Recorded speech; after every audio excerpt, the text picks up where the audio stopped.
السلام عليكم الإخوان، كي دايرين بخير؟ فيديو تعليق خفيف ظريف كما العادة. غادي نرجعو عاوتاني للسلسلة ديالنا ديال الكارتيلات والقزبلات والوليمة الاستراتيجية. في الحلقة ديال الطاليان كنا شفنا كيفاش سخطت عليها الاف بي اي، وبعض الإخوان تساءلوا في التعليقات: ويلي شنو علاقة الاف بي اي بالموضوع؟ والإجابة على هذا السؤال هي اللي غادا تشرح بزاف ديال الحوايج، منها شنو كان تيدير الاف بي اي في المغرب في كأس افريقيا. مولاي الصديق ومولاتي، ملي كتسمع هذيك التكتلات والتحالفات اللي كتحاول دير بعض الدول ضد التعامل بالدولار، فهاد الشيء ماشي تيعني انها ضد الدولار كدولار. هما عارفين ما غاديش يلقاو احسن من الدولار كعملة عالمية، مصاوبين اصحاب الحرفة وحاطين فيها خبرة الاف السنين. هما ضد الدولار حيت المقر كاين في ميريكان، في مركز الشركة في نيويورك.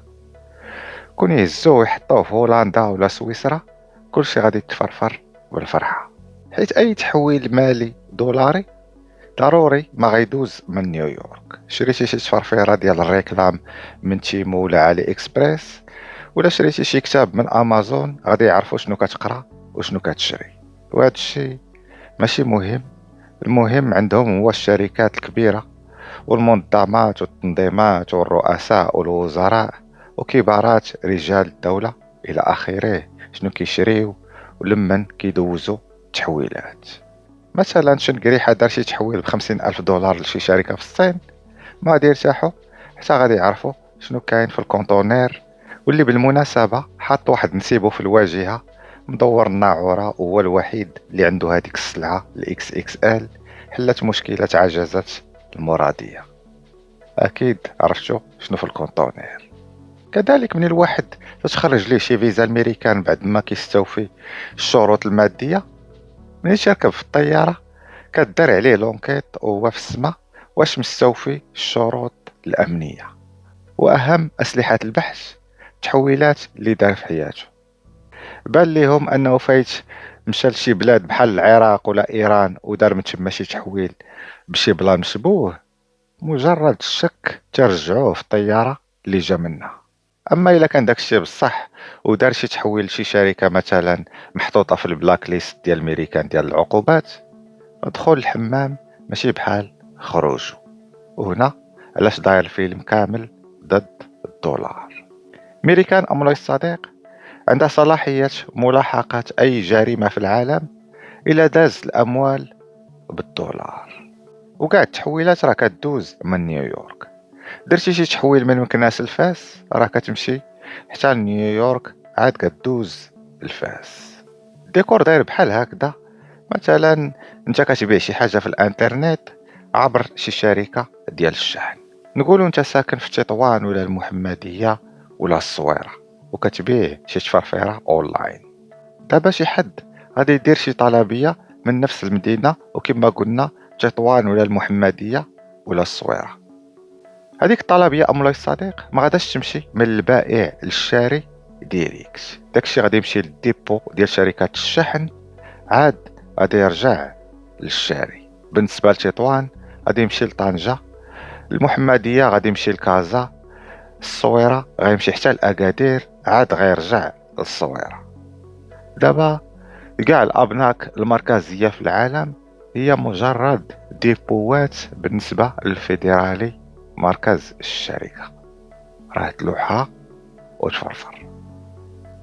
الديبوات المركزيه المحليه مثلا بحال ديال اسبانيا ولا المانيا عندهم سلطه غير على هادوك اللي كيتعاملوا مع الديبو ديالها، لكن الهري الكبير اللي في ميريكان عنده السلطه على كاع الديبوات، على الديبو ديال المانيا، ديال فرنسا، ديال اسبانيا، وحتى على ديال المواطنين ديالهم.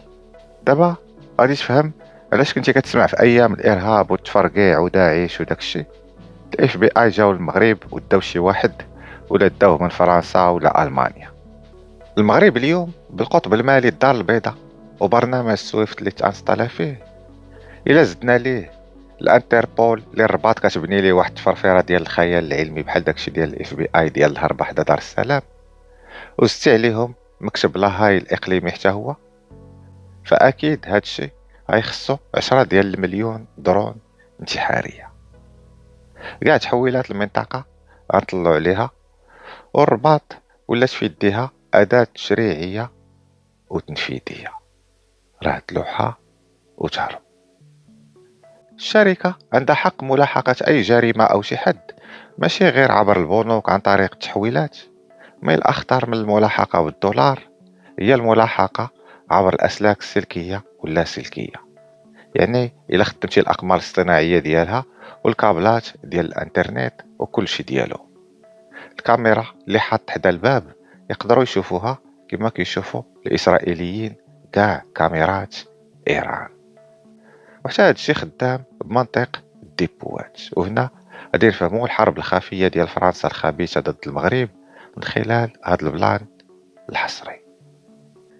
اي شركه كبيره بغات تستثمر في شي بلاد، اول حاجه كتقلب عليها هي على الطاقه، واش الماء والضوء كيتقطع. وشحال من شركه هربات من مصر غير حيت كيتقطع الضوء، ولا هربات من الجزائر حيت كيتقطع عليهم الماء. دابا دخل معاه الثنائي حتى الانترنت. انت براسك غتفرفر الا ما كانش عندك الانترنت، ويخيروك بين يقطعوا الماء ولا الانترنت، غادي تمشي تسقي ولا غدار عليك ثوره في الدار. هاد المشاريع التفرفيرية اللي تيدير اليوم المغرب واللي في اي بلان دابا هو المخزن الاقليمي ديالو، الماء والضوء والانترنت اللي عندنا راه ما غاديش يكفي لداكشي. من ناحية الماء، تحركات الصفيحة المائية السماوية اللي كتشبه الصفيحة التكتونية تحت أرضية، وفي الحركة بركة والحمد لله عمرات الأحواض الجوفية قبل السدود.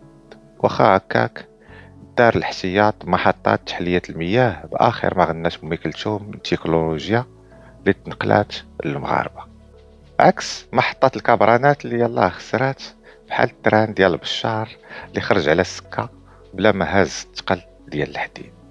راه هو على دولة.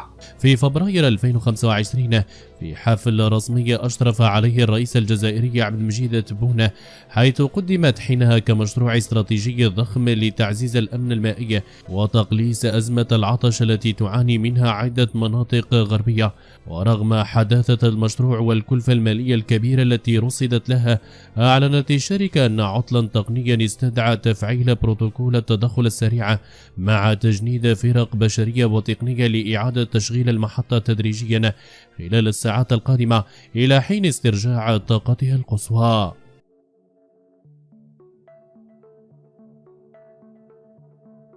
الكبرانات ما عندهمش العقولة، داكشي علاش الا خسرت عندهم شي حاجة كيتسناو بالشهورة الا ما يجي المعلم من الشينوا ولا من فرنسا. بالنسبة للمغرب مشكل الماء ما كاينش. بالنسبة للضوء، السدود اليوم عامرة غتخدم مرتاحة، زيد عليها الطاقة الشمسية والريحية، ومع ذلك غادي يخص الطاقة النووية اللي الشركة عطاش الضوء الخضر للمغرب باش يديرها. وباش تاخد الضوء الخضر خاص يكون عندك العقولة. غتبقى لنا أهم نقطة وهي يكون فيها المغرب المخزن الإفريقي ديال قاعدة البيانات، واللي على ودها فرنسا غيتفرفر ليها الضمير جبروت وداكشي. وحيت القضية في الطاقية هادي خاصها حلقة بوحدها غادي نكملوها غدا إن شاء الله. من قبل ما نختمو، وفي إطار تفرفير كتاب زمن العنكبوت، إن شاء الله دابا راه شاد الطريق لدبي. أول جوج محاربين ولا محاربات من دبي يكتبوا لي في التعليقات، كنوصلو حتى لعندهم في أي بلاصة في دبي، يحيد لهم الخلعة ديال صوارخ القزلباش. دائما المغرب هو الأصل والباقي تقليد. تحياتي.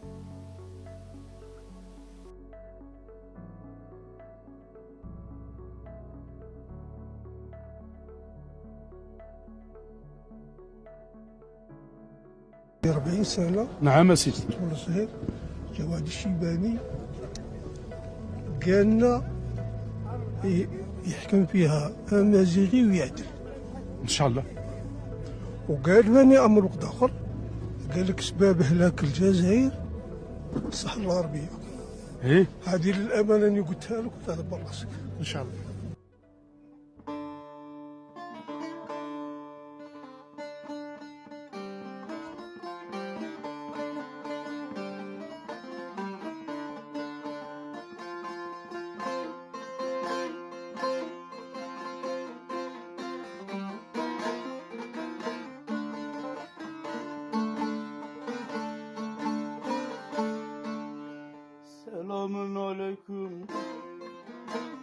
يا مغربين المغرب أو الأصل والباقي تقليد تقليد تقليد تقليد تقليد